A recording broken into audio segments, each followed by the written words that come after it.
أمي ها هيدي يا بنتي، يا عمري انت يا روحي حبيبتي. ليش ما خبرتوني يا بنتي؟ ليش ما حكيتوا معي؟ والله يا أمي ما كان بدنا نزعلك، هذا الأمر مفروغ منه بس ما فينا نعمل شيء. عرفتوا شو رح تعملوا؟ ما في أي أضرار بنوب. قبل شوي طلعت من البناء، تحركوا فوراً. بالشكل اللي قلت عليه جيبوها، والباقي أنا بحله. تمام سيدي، طلعت من التلفزيون، يلا نروح. أمي قولي لي ليش عملتي هيك؟ ليش كشفتي السر؟ لما عبدو حكى لي اللي صار ما تحملت، طار عقلي، حملت حالي واجيت. عبدو أنت كيف تعمل هيك؟ والله مو مثل ما بتتوقعي، زل لساني وسايرت وحكيت، ولما خالتي ضغطت علي كل اللي عندي خبرتها اياه. آخ منك يا عبدو آخ. ليش حتى ما يقول لي؟ إذا خبى مثلكم كان أحسن؟ كم مرة اتصلت لعندكم على البيت، ما بعرف مين اللي طلعوا لي. وبعدين اتصلت ببيت عبدو. لا تعصبي عليه أبداً، أنا اللي ضغطت عليه وحكى لي كل شيء. ليش ما خبرتوني؟ إمتى كنتوا ناويين تخبروني؟ معك حق أمي، بس والله ما كان بدنا نزعلك. عملتوا منيح، كل هذا الوقت الجيران والمعارف خبوا عني. بس شو صار؟ ليكني عرفت، بس لما عرفت طار عقلي من راسي. قلت نهاية سليمان اليوم، وأنا رح أبهدله قدام كل الناس والدنيا، ورح أحكي عن كل يلي عمله كله. اجيت وحكيت كل شي بالتلفزيون، ما كملت كل شي بس عادي، أنا هلأ ارتحت. قلت لحالي خليهم ياكلوا بعضهم، وطارق وانتو خلصوا منهم بقى. خلي الكل يخلص من هالوسخة يا بنتي. ليش عملتي هيك؟ صدقيني يا أمي إذا قتلوا سليمان رح يجيبوا واحد بداله دغري، عندهم كله واحد. سليمان بيروح بيجي واحد أسوأ. ايه معلش خليه يجي، أنا عملت اللي بيريحني، ولحتى هن يلاقوا محله حدا خليهم ينهشوا بلحم بعضهم، وابني أنا اللي رح يخلص منهم. عبدو زيدان خطف عبود وخلاه يعترف على شريط مصور، بس لما أخذوا أمه لزيدان ما قدرنا نتصرف. ليك على هالشغله. وبعدين مثل الإرهابيين حاولوا إنه يتفاوضوا، أنا منتظرته ورح يجي إن شاء الله.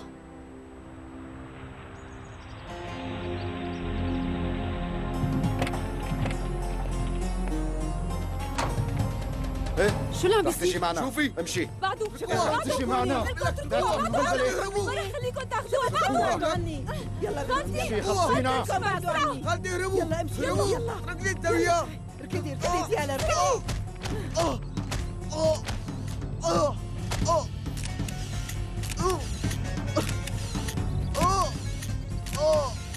خلينا نحاول.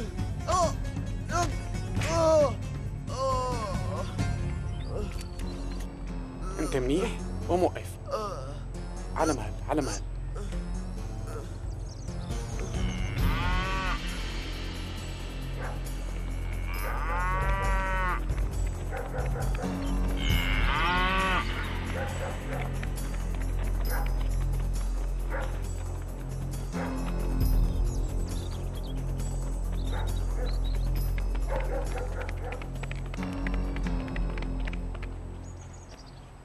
استاذ شوكت، أيمن شو صار؟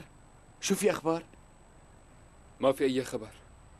بسيطة، لا تضايق حالك، رح نلاقيهم.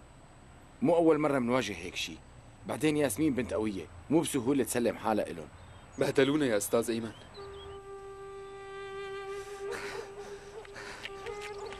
تحمل شوي ياسمين، ما ضل كتير. خدنا على المستشفى مروان. ما عندي نية انمسك بنوب، لا تاكلي هم رح دبرها. تفضلوا. بعدي عن طريقي. شوفي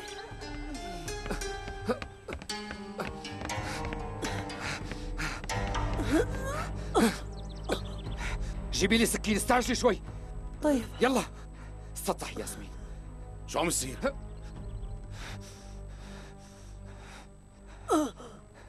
اكلي رصاصة، ساعدوني لداويها. إذا ما عملتوا شي مو منيح ما رح أذي أي حدا.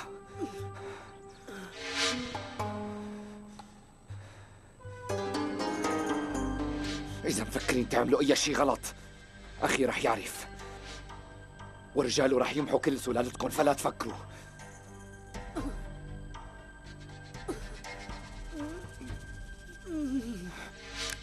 ياسمين قولي شو بيلزمنا. الرصاصة صابتني بمنطقة قريبة من الأحشاء. لازم ننظف الجرح ونمنع الالتهاب. من الأول روح غسل إيديك منيح، بس غسل منيح. لازم الجرح ما يلتهب أبداً. ماشي، برجع لك فورا ياسمين. ساعديني، وين المطبخ؟ هون، تعال معي. لا تعملوا شيء أبداً. أخي تعال، اضغط هون، اضغط منيح، يلا بسرعة. أخي هذا الزلمة خطفني. بالمنطقة في أستاذ اسمه شوكت، أنا بكون مرته. خبر فورا دخيلك، استعجل. انت مرته للاستاذ شوكت؟ ايه أنا، بس استعجل. هو استاذي وانا بحبه كتير. تمام، بس شلون بدي روح؟ يلا بسرعة روح، يلا. ياسمين، غسلت ايدي، هلا شو لازم اعمل؟ بدنا كحول أو كولونيا لحتى نقدر ننظف الجرح، بس إذا في كحول بيكون أحسن. في عندكم كحول؟ أو إذا في كولونيا؟ لا ما في يا أخي. هذا القبضاية بروحوا بجبلنا. ايه بجيب وبرجع. اسمعني ولك، إذا بتعمل أي شيء غلط اعتبر حالك ميت. ما بغلط، لا تاكل هم. يلا روح.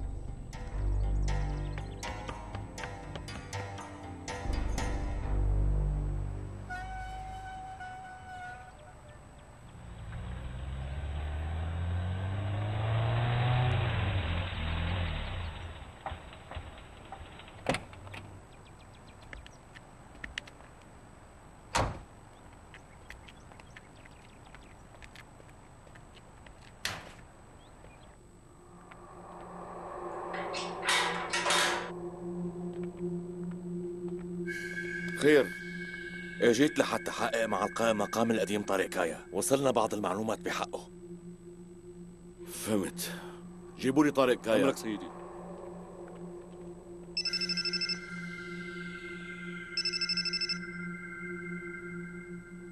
عجاج، شو عملتوا؟ عبود مو بالمكان اللي قال عنه زيدان.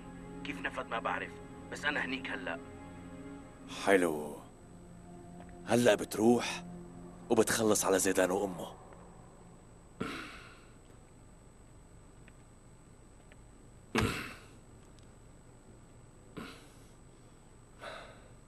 لك لساتنا قاعدين هون. أمي، وين راحوا هدول؟ على الأقل كنتي طلعتي ووصلنا الكاسيت لديالا.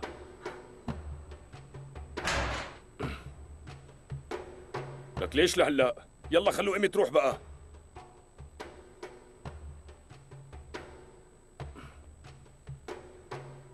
استني.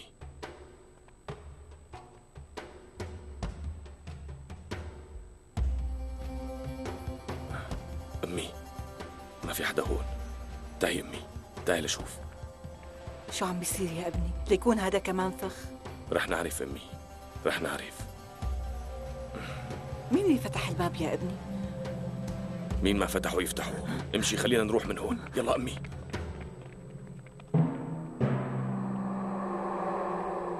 مستعجل زيدان، طالعوا لطارق وإلا رح يقتلوا ابني.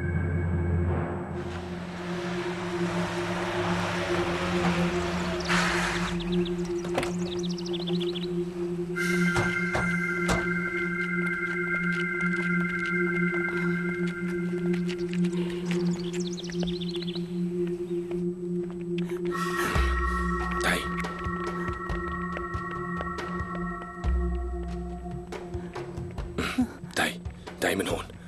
يلا أمي، يلا. عم يهرب. واقف، لا تهرب. الحقوه، الحقوه بسرعة.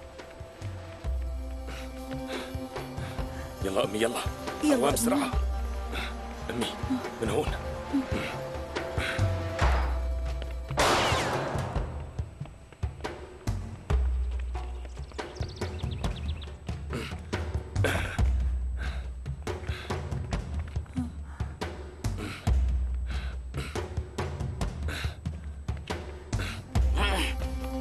شوف، افتحوا.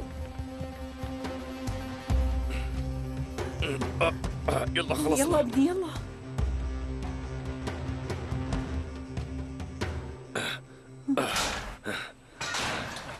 يلا أمي يلا يلا قوام أمي.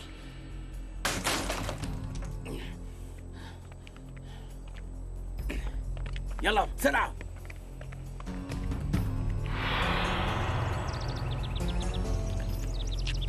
خذوا لا تخلوهم يهربوا. يلا أمي يلا يلا. أمي وقفي تعي. وقف وقف وقف. يا شوي مش تراكتور يا سلمي. خلصت أمي وطارق كمان خلص. ألف الحمد لله. ساعدها يا أخي ساعدها. شكرا لك. تمام يلا أخي كمل طريقك يلا.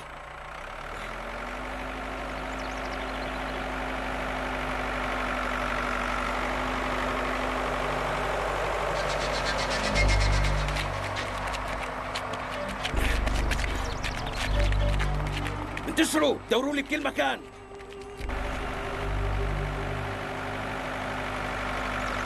اسمعوا، ما رح تتصرفوا على كيفكم ابدا، حتى اذا رموا بلاهم، ولما بدهم يتهجموا عليكم رح تسلموا عليهم وبس وتمرقوا من هنيك. طيب ما رح ننتقم منهم ابدا؟ مو انا قائدكم؟ انا هيك عم اقول. بدون علمي انا ما رح تعملوا اي شيء. كل شيء وله وقته وله استراتيجيه، وهذا الشيء احيانا القائد هو يلي بيحدده وبس. انتوا رح تطيعوا بس، ومن اليوم ورايح اطاعه رئيسكم فرض عليكم، مفهوم؟ تمام، من اليوم ما رح نعمل شيء. طارق كايا تعال معي. شوفي تمام خلص جاي. استجواب بسيط. لا تنسوا يلي قلته، لا تنسوا ابدا. تؤمر. اصحكم. شرف.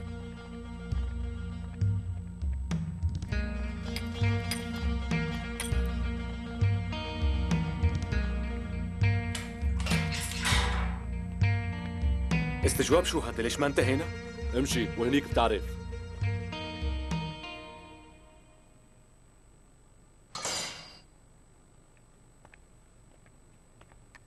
انت؟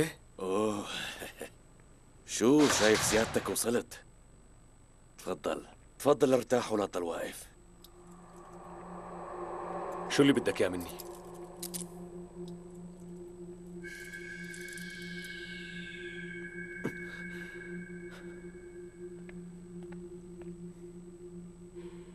انت اللي جبت الكهرباء للمنطقة ما؟ خليني زودك بشوية كهرباء لتنور حياتك المعتمة.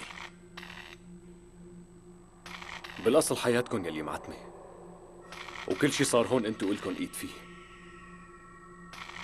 اللي قلب المنطقة لمنطقة إرهابية انتو وأعمالكم الوسخة. ليك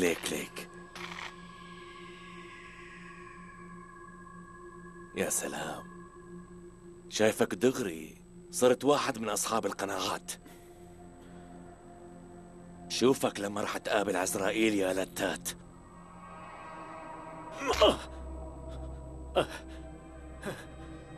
رح تتحاسب على كل شي عم تعمله. نحن ما بنتحاسب، منحاسب بس. نحن ما بنسلم روسنا، بس بنقص روس. فهمت هلا؟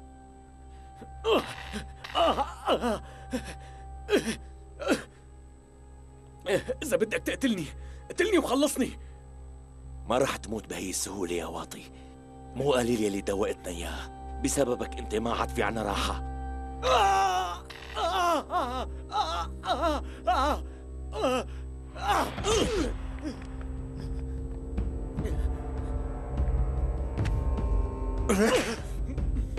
لك انت شو؟ انت شو قلي؟ ليش هيك عريضة؟ جاوبني. ما بدك تتربى قلي. ما بدك تتربى قلي.